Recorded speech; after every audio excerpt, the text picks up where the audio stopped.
महानायक वसंतराव नाईक गौरव ग्रंथ या ग्रंथाचा 23वा भाग आज आपण पाहत आहोत. Page number 248. मैत्रजीवांचे. जुन्या पुसद तालुक्यामध्ये सध्याचे 3 तालुके होते. जेठमलजी माहेश्वरी, भाऊसाहेब माने, अमानुल्ला जहागीरदार, मुंडे गुरुजी यांनी उमरखेड तालुक्याचे कामकाज सांभाळले. माजी आमदार भाऊसाहेब माने व जेठमलजी माहेश्वरी यांनी हैदराबाद मुक्ती संग्रामात फार मोठी भूमिका निभावली होती. नामदार नाईक साहेबांच्या मनामध्ये विकासाची जी स्वप्ने होती ती पूर्ण करण्यासाठी त्यांच्याबरोबर असलेल्या ज्येष्ठ नेत्यांनी आपापली भूमिका पूर्णत्वास नेण्याचा पुरेपूर प्रयत्न केला. त्यामध्ये भाऊसाहेब माने व जेठमलजी महेश्वरी यांनी उमरखेडमध्ये 10 गुंठे ऊस नसताना सुद्धा वसंत सहकारी साखर कारखान्याची स्थापना केली आणि नाईक साहेबांचे कृषी औद्योगिक प्रकल्पाचे स्वप्न पूर्णत्वास नेले. वसंत सहकारी साखर कारखाना आजही उभा आहे. त्यामध्ये पुसद परिसरातून आप्पाजी आसेगावकर, अण्णासाहेब देशमुख, गोविंदराव पाटील, शेषराव पाटील, तुकाराम पाटील, विजयराव पाटील तर महागाव परिसरातून विठ्ठलराव देशमुख सवनेकर, शंकरराव लवेकर या सर्वांचा सहयोग त्यामध्ये प्रामुख्याने होता. महाराष्ट्र अन्नधान्याच्या बाबतीत 2 वर्षात स्वयंपूर्ण करील अशी शपथ नामदार नाईक साहेबांनी घेतली आणि ती शपथ पूर्णत्वास नेण्यासाठी यवतमाळ जिल्हा परिषदेचे पहिले अध्यक्ष देवराव पाटील चोंडीकर यांनी हायब्रीड बियाणाचा प्रचार करून शेतकऱ्यांना हायब्रीड ज्वारी पेरण्यासाठी प्रेरित केले.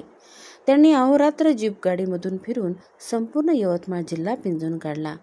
यासाठी देवराव पाटील यांनी एवढे परिश्रम घेतले की त्यांना पक्षघाताचा झटका आला आणि नाईक साहेबांनी या आपल्या सहकार्याच्या प्रकृतीत सुधारणा व्हावी म्हणून मुंबईला नेऊन त्यांची संपूर्ण काळजी घेतली. असे हे राजकारणाच्या पलीकडचे संबंध होते. यवतमाळ जिल्ह्यातील सूतगिरणी व कापडगिरणीसाठी आप्पाजी आसेगावकर यांनी स्वतःला वाहून घेतले होते. या गिरणीला सतत सुवर्ण पदक त्यांनी मिळवून दिले होते.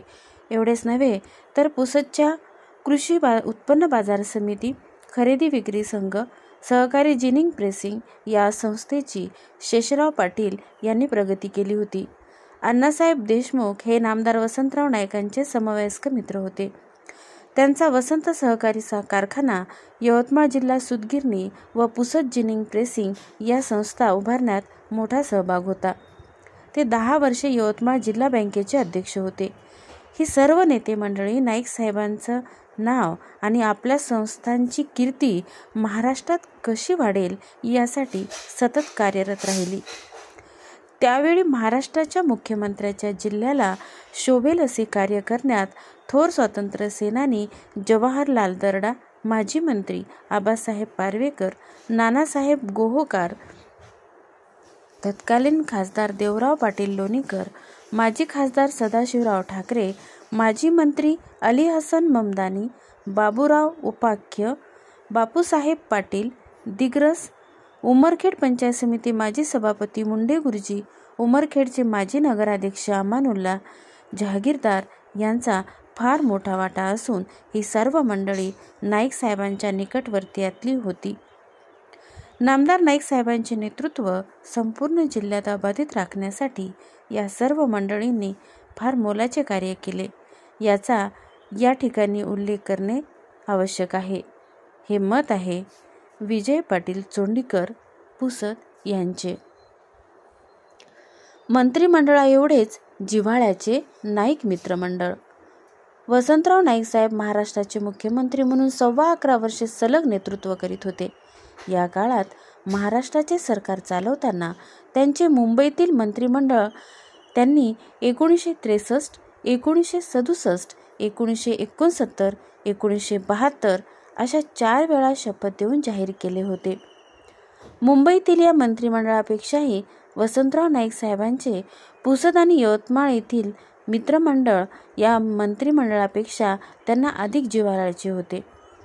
नाईक साहेबांच्या पुसद यवतमाळच्या मुक्कामात त्यांचा अत्यंत आवडता दिवस जसा शेतावर जाण्याचा असायचा, त्याचप्रमाणे हे मित्रमंडळ एकत्र जमले की गप्पाची मैफिल जमायची.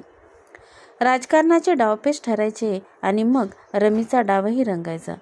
नाईक साहेबांनी शेतीवर आणि ज्येष्ठ बंधू बाबासाहेब नाईक यांच्यावरती जेवढे प्रेम केले, अगदी तेवढेच प्रेम त्यांनी आपल्या मित्रमंडळावर केले. नामदार वसंतराव नाईक साहेबांच्या जीवनात मुंबईतल्या मंत्रिमंडळाएवढाच मित्रमंडळाचा स्नेह कमालीचा लोभस होता. त्यांच्यामुळे वसंतराव नाईक यांनी आपल्या या मित्रमंडळाला आपल्या हृदयात कायमचे स्थान दिले होते. त्या मित्रमंडळाचा हा परिचय करून दिला आहे पुसदचे ख्यातनाम साहित्यिक प्राचार्य उत्तम रुद्रवार यांनी.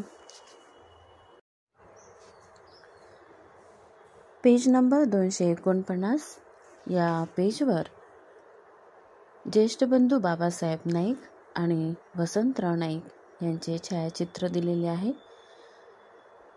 शीर्षक आहे ज्येष्ठ बंधू बाबासाहेब नाईक मैत्र भावाचे. वसंतराव नाईक यांच्या जीवनात अत्यंत जीवाभावाचे, आदराचे आणि श्रद्धेचे स्थान कोणाचे असेल तर त्यांचे ज्येष्ठ बंधू बाबासाहेब नाईक उर्फ राजूसिंग चतुरसिंग नाईक यांचे होय. पुराणात बंधुप्रेमाला उपमा देताना राम लक्ष्मणाच्या आजोड प्रेमाची उपमा दिली जाते. मात्र आधुनिक काळात बंधुप्रेमाचे सर्वोत्तम उदाहरण म्हणून राम लक्ष्मण यांच्या व्यतिरिक्त कोणाचे नाव घ्यावे लागले तर हे वसंतराव नाईक आणि त्यांचे ज्येष्ठ बंधू बाबासाहेब नाईक यांच्या निस्सीम प्रेमाचे घ्यावे लागेल. भावकीच्या वादातून गर्भश्रीमंत कुटुंबे सुद्धा तुटत असतात. भाऊ वेगळे होत असतात.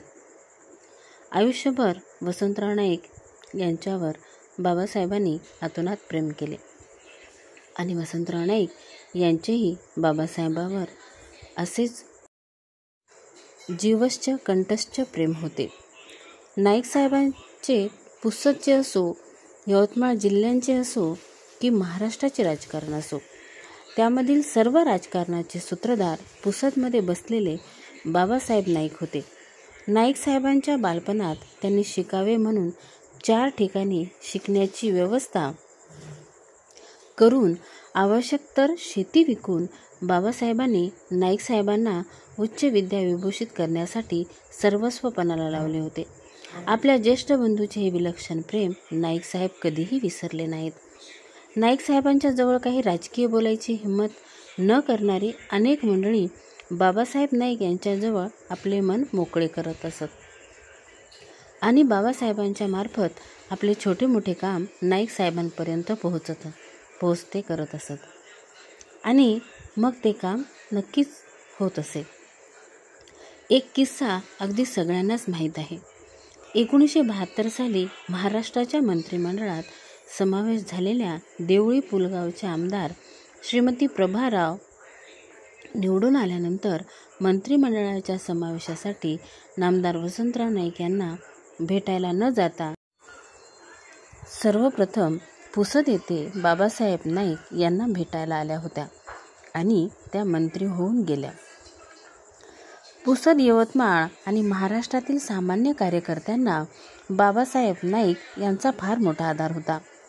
वसंतराव नाईक यांचे बाबासाहेब नाईक या आपल्या ज्येष्ठ बंधूवर मनस्वी प्रेम होते. 1979च्या फेब्रुवारी महिन्यात बाबासाहेब नाईक यांना हृदयविकाराचा तीव्र झटका आला. त्यावेळी पुसदमध्ये डॉक्टर MP हिरानी हे एकमेव MBBS डॉक्टर होते. नाईक परिवाराच्या घरातलेच होते. वसंतराव नाईक साहेबांना बाबासाहेब नाईक यांच्या गंभीर आजाराची कल्पना डॉक्टर हिरानी यांनी फोनवर देऊन त्यावेळचे प्रख्यात हृदयविकार तज्ज्ञ डॉक्टर KK दाते यांना पुसद येथे घेऊन जाण्याची सूचना करण्यात आली. त्यावेळी यवतमाळला विमान उतरण्याची व्यवस्था नव्हती. पुसदला धावपट्टी असण्याचा प्रश्नही नव्हता. वसंतराव नाईक साहेब डॉक्टर दाते यांना घेऊन विमानाने नागपूरला आले. तेथून मोटारीने पुसदला गेले. डॉक्टर दाते येईपर्यंत डॉक्टर हिराणी आणि त्यांच्या स्थानिक सहकाऱ्यांनी उपचाराची शर्त करून बाबासाहेबांना योग्य उपचार केले होते. डॉक्टर दाते यांनी त्यांना तपासले. त्यानंतर एका खोलीत डॉक्टर दाते यांना वसंतराव नाईक यांनी बोलावले. त्यांना विचारले की नेमकी स्थिती काय आहे. डॉक्टर दाते यांनी सत्य तेच सांगितले. ते म्हणाले, प्रकृती गंभीर आहे.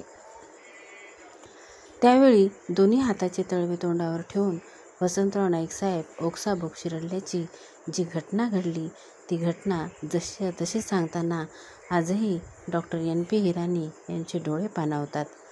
बाबासाहेबांच्या दुःखद निधनानंतर अवघ्या 6 महिन्यातच 18 ऑगस्ट 1979 रोजी वसंतराव नाईक साहेबांचे हृदयविकाराच्या तीव्र झटक्याने दुःखद निधन झाले. याच पेजवर म्हणजे 250 वर वसंतराव नाईक यांचे ज्येष्ठ बंधू बाबासाहेब नाईक आणि त्यांच्या धर्मपत्नी सौ पार्वती बाबासाहेब नाईक यांचे छायाचित्र दिलेले आहे. Page number 251. मित्रमंडळातील नाईक साहेबांचे जिव्हाळ्याचे सहकारी. नाईक साहेबांचे जीवाभावाचे मित्रमंडळ. बरेच जण नाईक साहेबांचे हे जीवाभावाचे मित्रमंडळ होते, हे सहकारी होते. या सहकाऱ्यांनी खूप असे विलक्षण अनुभव वसंतराव नाईकांबद्दल सांगितलेले आहेत. या सर्वांचे अनुभव आपण पुढच्या व्हिडिओत पाहूया. पण तत्पूर्वी हे जिव्हाळ्याचे सहकारी, हे मित्रमंडळ कोण कोण होते ते आपण पाहूया. देवराव पाटील चोंडीकर, श्रीराम अप्पा आसेगावकर, जवाहरलाल आमोलकचंद दर्डा, जेठमलजी किशनलालजी माहेश्वरी, अण्णासाहेब देशमुख, श्री नानासाहेब गोहकार, गोविंदराव पाटील, विठ्ठलराव देशमुख सवनेकर, आबासाहेब पारवेकर, अमानुल्ला इबादुल्ला जहागीरदार, भाऊसाहेब माने, बळीराम पाटील राठोड, बाबासाहेब मुखरे, नानासाहेब आहाळे, अली हसन मामदानी, शेषराव दत्तराम चव्हाण पाटील, आबासाहेब पल्लेवार, रामबिहारी सिंहजी बयास, भाऊसाहेब सरनाईक, बाबासाहेब धारफळकर, देवराव पाटील लोणीकर, सखाराम धावजी मुडे गुरुजी, अण्णासाहेब खडसे आणि रामसिंगजी भानावत. या सर्व मित्रमंडळ सहकाऱ्यांनी आपले विलक्षण अनुभव या वसंतराव नाईक गौरव ग्रंथामध्ये नमूद केलेले आहेत. ते अनुभव आपण ऐकूया. सर्वप्रथम आहेत देवराव पाटील चोंडीकर. देवराव पाटील चोंडीकर यवतमाळ जिल्हा परिषदेचे पहिले अध्यक्ष, महाराष्ट्र विधान परिषदेचे भूतपूर्व सदस्य. 1956 साली पुसद परिसरात बहुजन समाजासाठी श्री शिवाजी शिक्षण संस्थेची स्थापना यांनी केली. त्या संस्थेचे संस्थापक अध्यक्ष. नाईक साहेबांची जन्मभूमी गवली व चोंडीकर पाटील परिवाराची चोंडी यांच्यात कौटुंबिक जिव्हाळ्याचे भावसंबंध. उच्च शिक्षणाचे मातृतीर्थ असलेल्या जनता शिक्षण प्रसारक मंडळाच्या संस्थापक कार्यकारिणीचे सन्माननीय सदस्य. वसंतराव नाईक साहेबांचे वडील फुलसिंग नाईक यांच्या दुःखद निधनानंतर त्यांच्या पार्थिवाला अंत्यसंस्कार करीत असतानाच देवराव पाटील चोंडीकर यांनी स्मशानभूमीतील सभेत फुलसिंग नाईक यांच्या नावाने शिक्षण संस्था उभारण्याची घोषणा केली. त्यानुसार फुलसिंग नाईक महाविद्यालय उभे राहिले. वसंतराव नाईक साहेबांच्या प्रेरणेतूनच जिल्हा परिषदेचे अध्यक्ष असताना संकरित बियाणांचा प्रचार करण्यासाठी प्रयत्न केले. हे विचार होते, हे मत होते, हे अनुभव होते देवराव पाटील चोंडीकर यांचे. यानंतरचे पुढील मित्रमंडळींचे अनुभव आपण ऐकणार आहोत या व्हिडिओमध्ये. बस एवढंच. धन्यवाद.